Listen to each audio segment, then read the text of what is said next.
have you got over the other night yet?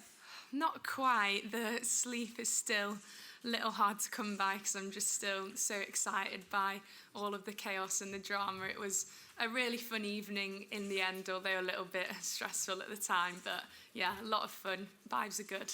Talk me through the roller coaster of emotions, because initially you were on the bench not being able to help, then you were on the pitch being able to help, and then you weren't being able to help during the penalties. Yeah, I was really excited to be able to come on and just kind of had the mindset with Mido and Mish that we had nothing to lose, just try and make an impact. And then obviously not long after that, Chloe came on and served up 2 brilliant crosses for us to come back. So that was just such a thrill. And then you've got the adrenaline going, and when extra time comes, you know, you've got another 30 minutes of football, so you've kind of got to re-regulate and bring yourself back down level so you can just focus and carry out your role as best as you can for extra time. And we managed to sort of battle through that and hang on, even with people going down and stuff. So we just fought through it, and then obviously penalties came, and that was just ridiculous, really, to sum it up in one word, but obviously it ended well.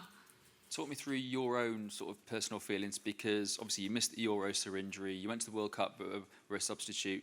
How did it feel to make your tournament debut? We saw your family stepping up and shouting for you as well at the same time. You must have been feeling everything. Yeah, it was really, really special, and apparently my mum was sobbing when I came on, bless her.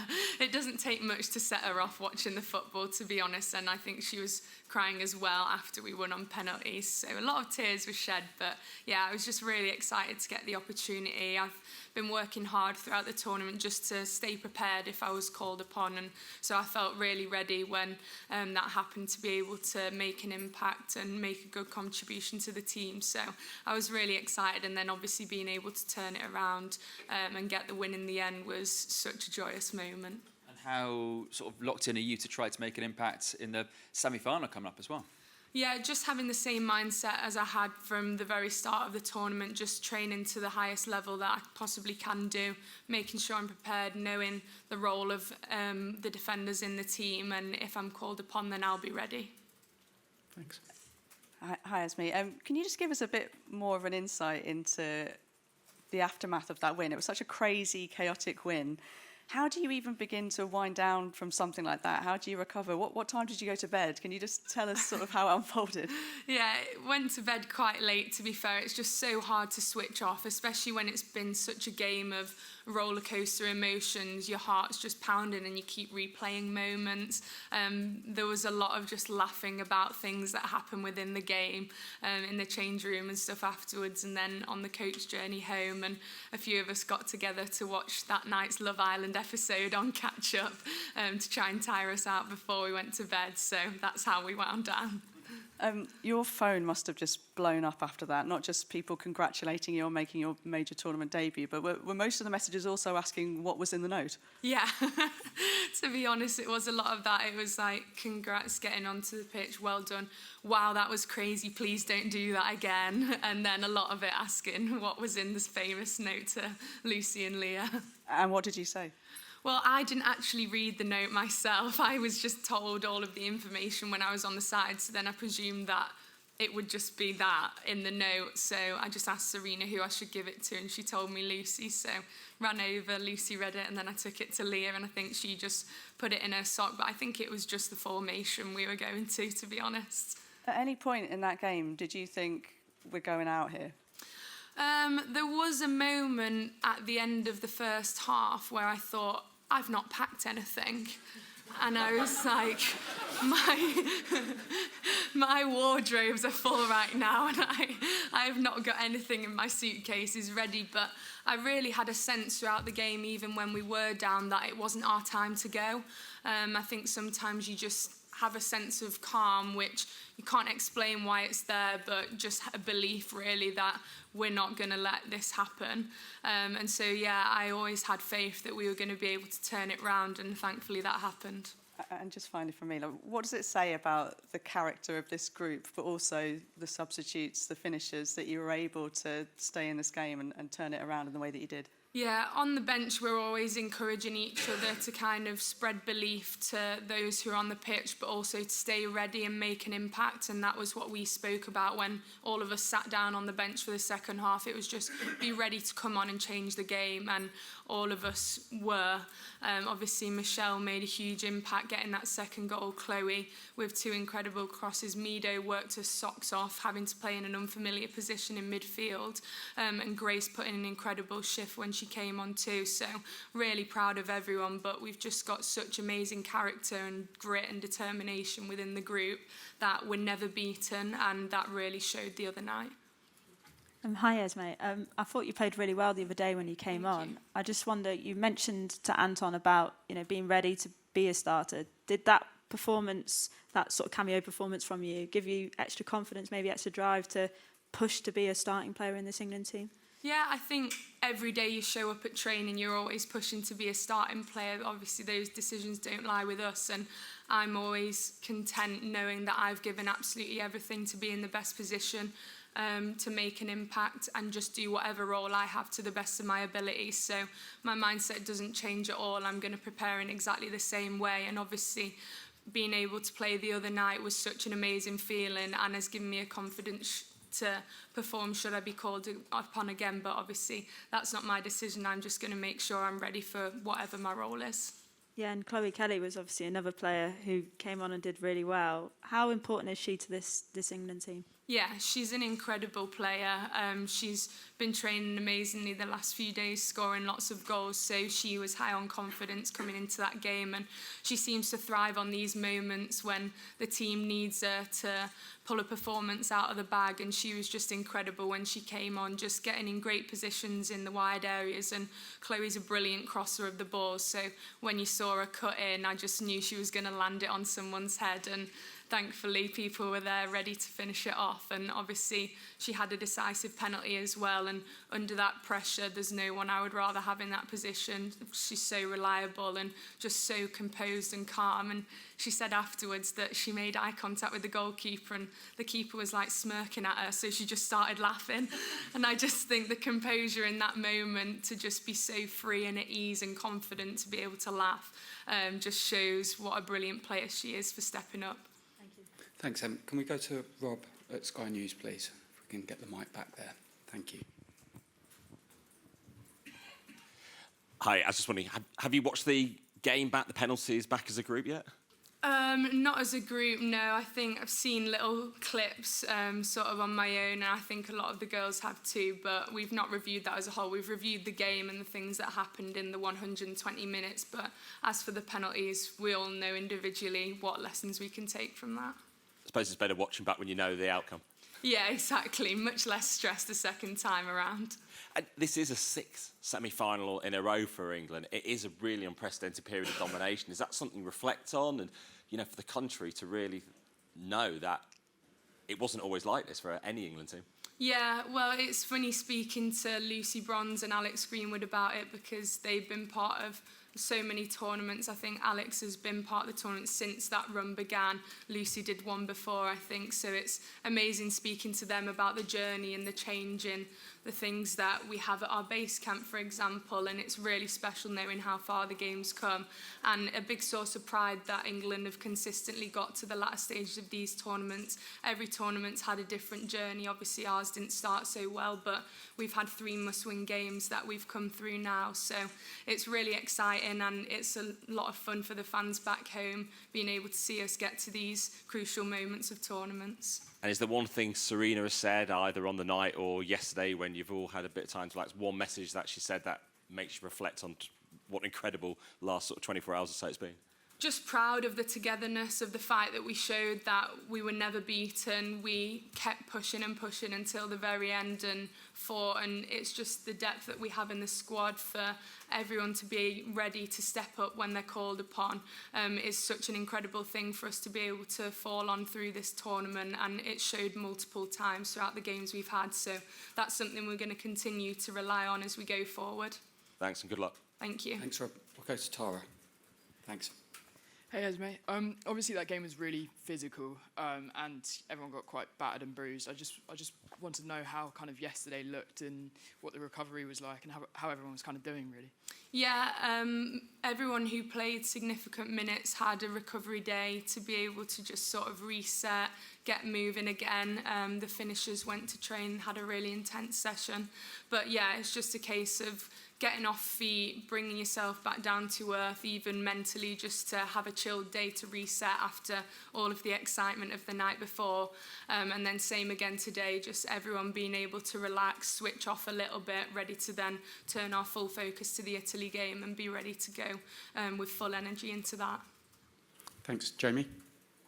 Hi, Esme. Am I right in saying that you introduced the snaps and the clicks to the... I didn't. It was a bench thing. I think it was Maya and Aggie who did it. We were all sort of chit-chatting on the bench and then they started doing it. It's something that I came across first when I went to America, because I was sort of introduced to the team in an analysis session and they asked me to say a few words, so I was sort of saying how excited I was to be there and be part of it and everything, and everyone just started going like... as I was speaking, and I was thinking, what on earth are they doing? But apparently it was like a replacement for clapping, so then sort of cottoned onto it. So then, yeah, when Aggie and Mayo started doing it, it really resonated with me. I was like, I know what this is now. So then we all just started doing it on the bench as just like positivity, celebrating good things that happen when people come off after putting a good shift in. It's like snaps for whoever's coming off and snaps for whoever's going on as well. So it's turned into a nice little celebration for everyone on the team. Can I ask you about Alex as well? I know you had a club connection, but what was she like against Sweden? Because she starts with Leah and Jess alongside her, but then finishes with you and Neve. How was she communicating with you all in the defence there? Alex is brilliant. She's such a great leader, such an intelligent football player, knows what is required from every single position on the pitch. So she's such a reliable player and someone that we can all look to sort of bring an air of calm and maturity in those stressful moments. And some of her passes in behind were just brilliant. The other day I kept shouting to her, what a pass, Al. She was just pinging them left and right across the pitch and obviously had a role in setting up both of our goals that we got towards the end of normal time. So she's such a reliable presence for us there. Thanks, Jamie. There are still a lot of hands, so we'll keep it to one question from here on in. Theo, we'll go to you. Hi, Esme. I believe you're maybe the only player with a teammate on the Italian team, although I was kind of curious to know, I know Sophia hasn't been to DC yet, so have you two had a chance to meet each other kind of virtually, and what is your communication with your Spirit teammates like? Yeah, no, we haven't spoken at all so far. Obviously, we just found out that she'd be signing and joining the team after the Euros, so when that's the situation, people tend to sort of just be left alone to focus on their international commitments. But I'll probably say hi to her after the match, and I have been supporting her through the tournament and willing her to do well, given that she's my new teammate. The other night, some of the girls had friends on the Norway team, but I was supporting Italy because Sophia was playing for them, even though I don't know her yet. But obviously, I'm definitely not supporting her this next game. Cheers. Thanks. Jessie? You joked on Instagram that the note you passed to Lucy said, save us, goat. How important is Lucy to this England team? I don't think it can really be put into words. She is such an incredible leader in this team. We are all inspired by her mentality. She's a freak, really, in that she just has so much passion, energy, fight, and she infects everyone else with it. That note might as well have said that because that's apparently what she read on it, because she just sort of put her shoulders back and played like, I am not letting us go home. She's just incredible how she was taping herself up and then whipped it off to take her penalty. She's hilarious, but she's just brilliant, and we all love her and are very grateful that we get to play alongside her. Thanks, Flo. Hi, Esme. Just to follow up on Jamie's question, when you guys are training and so many players are, especially in the back line, switching position, you've played when you were at City and at Spirit, in a number of different roles as well. So when you're training, how much are all that back line playing in different positions in order to then be able to adapt in-game? It's mostly just things we've all done throughout our career. Ahead of games, we mostly prepare with the team that's going to play, so everyone's ready to see the patterns that they're going to hopefully see in a game. But we're all prepared and tuned into what everyone's roles are across the back line, and it's important to know what the positions around you have required of them so that you can step in whenever needed, and also to be able to communicate what you need from the players around you. So although we might not practice in different positions, everyone's attuned to what each position requires of them and knows the game plan. Thanks. Kit. Hi, Esme. You finished a Sweden game playing in the captain's position, and of course at this stage we're not 100% sure of Leah's fitness for Tuesday. How are you preparing mentally to potentially play in that position from the start on Tuesday? We're very optimistic that Leah will be available. She seemed in very high spirits this morning, and I want what's best for the team, and that's absolutely having our captain on the pitch for us. So I'm the same as every single game, be prepared to play if I'm needed. I'll know the role, and just be absolutely ready, train at a high level over the next few days. But we're very optimistic that Leah will be fine. Thanks. Thanks. Catherine. Hi, Esme. One of the obviously key players in the quarter-final was Michelle Aguiman coming off the bench and scoring, and she's had these two kind of standout moments, and we've not actually seen much of her in England shirt, but I just kind of wondered what she liked to train with, play against, and what she kind of like as a character. I love Mish. She is such a wonderful human being. She's so intelligent, really soft-spoken and quite shy until you get to know her, but she's hilarious when she comes out of her shell, and I'm so proud of the impact she's been able to make. When we finished the game the other night, I just said, Mish, you are clutch, because that's twice now she's stepped up in pressure situations and just come off the bench and made an incredible impact. And yeah, she's someone that we know we can turn to in stressful moments to be a presence, holding the ball up, linking play, making runs in behind. She's a really hard worker and has an incredible sense for the positioning she should take up in the box to get on the end and finish chances. Thanks. Can we go to Rachel? Thank you. Esme, even Serena the other day was telling us about sort of the role that luck had to play the other night, and I'm just wondering if there's anyone in camp who's the most superstitious. Is there anyone who's, wearing the same socks the entire time, or who's the most superstitious person on the team? I don't know, to be honest. I feel like in tournaments you can sort of latch on to random things. Like for the Holland game, I forgot to wear my necklace, and obviously we absolutely battered them, and I'd worn it for the France game, which wasn't so good, so I've not been wearing my necklace to games since. So you try to sort of do random things that you think might contribute when it gets to tournament football, but I don't know about anyone else. That's just mine. Thanks so much. Thanks. Joe. Hi, Esme. I just wanted to ask you about Hannah. Obviously, it's an important tournament for her first as England's number one. How do you feel she's dealt with that pressure, and what is it like playing in front of her? Brilliantly. I love playing in front of Han. She's so reliable, incredible shot stopper, unbelievable with her feet. The moment that sticks out most is the pass she played in behind for Alessia in the Holland game. Me and Jess Park were out of our seats the minute it left her boot, because we were just like, wow. Pass of the tournament. It was incredible. But I'm really proud of how she's handled the noise, the pressure of taking the England number one shirt for the first time in a major tournament, and I think she's been brilliant and made a couple of incredible saves in the shootout to take us through. Thanks. Adrian. Hi, well done the other night. I thought you played really well when you came on. Thank you. Can I ask you about the narrative around the shootout? You may not know because you're here, but maybe there's a discussion, or possibly on socials or back home, about whether it was a terrible penalty shootout, whether it was brilliant goalkeeping. Can I ask you what your view of that is? Also, is there a plan to practice penalties? I think both keepers made a few incredible saves apiece in that shootout. The word I would just use is ridiculous. I've never seen anything like it before, and I was thinking, goodness me, what is going on? But thankfully, obviously, it turned in our favour. We practiced penalties a lot in the lead up to the tournament. Maybe it was just one of those crazy days, something in the air that happened, but I'm sure we'll continue to practice and make sure we're prepared should that situation arise again. Thank you. Thanks, Adrian. We'll take three more. Tom, Kat, and Tom from the Mirror. We'll go to Tom at the Guardian, please. Thanks, Esme, well played.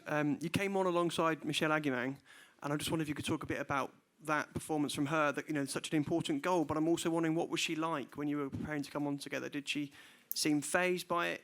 Like, didn't seem like it, but she's only 19. Like, what was she like? No, Mish just takes absolutely everything in her stride. She's just so chilled, positive all the time, and ready to take her opportunity. She's such a hard worker in training, and so you know that in those moments she's absolutely ready to come on and make an impact, which is exactly what she did, just getting in great positions around the box. She was always available to receive forward passes from people deeper on the pitch, and she worked incredibly hard out of possession, pressing, tracking back, making tackles, which allowed us to then go on to the counter-attack. So she was fantastic, and I'm really, really proud of her, because at 19 years old, to come in 2 sub-appearances and score goals in both of those. Obviously, she came on as well in the France game and made a great impact there too, being involved in the set piece where Kira scored. So she's proven all times that she's come on that she's ready to go and make an impact when we can need it. Thanks, Tom. Kat? Hi, Esme. Well played again the other night. You had half an hour playing next to Leah before she had to go off. Given it was your tournament debut, what kind of advice was she giving to you as it was happening? And has she sort of said anything about it since? Just normal communication between centre-backs on the pitch. Like, when I came on, obviously I was just showing her the notes, so there wasn't really much time for anything else, because I was just letting her read whatever was on it. But then it's just through the game, you're talking one another through it, encouraging to kind of lock on to the centre-forward when we're in possession to try and kill off any counter-attack. And we have really good communication across all the members in the back line, and we know what's required of each other. We know each other's tendencies, so it's really just talking each other through the game and then encouraging and celebrating when people make good defensive actions. Thank you. Thanks. Final question, Tom from the Daily Mirror. Hi, Esme. You talked a bit about the finishers sort of spurring on the starting players. Just want to ask about the messages and the support you kind of got from the 6 players who made way during the Sweden game when they were sort of sat on the bench and you were playing extra time penalties. Sorry, can you say that again? Sorry, yeah, just the message you got from the 6 players who went off against Sweden, what they were doing to support you from the touchline, extra time penalties. Yeah, everyone has the same role when you're starting on the bench, starting on the pitch, coming off, is just to encourage and send good energy to everyone else, and anything that they see from the side is welcome information to receive when you're on the pitch too. So it's just positive. When I came onto the pitch, all the girls coming off were like, come on, Ez, let's go. And that's exactly it. It's just spreading one last moment of positive energy before that player takes the field, and then encouraging from the sidelines. And they were all out of the bench each time we scored, and spreading that energy to those of us on the pitch as well. When it came to the breaks in extra time and before penalty shootout, it was just full encouragement and support. And so it's amazing when you're on the pitch to have that backing of your teammates and just make you feel a few feet taller. Thank you. Super. Thanks so much, Esme. Thanks to you all. Have good Saturday afternoons. Cheers. Thank you.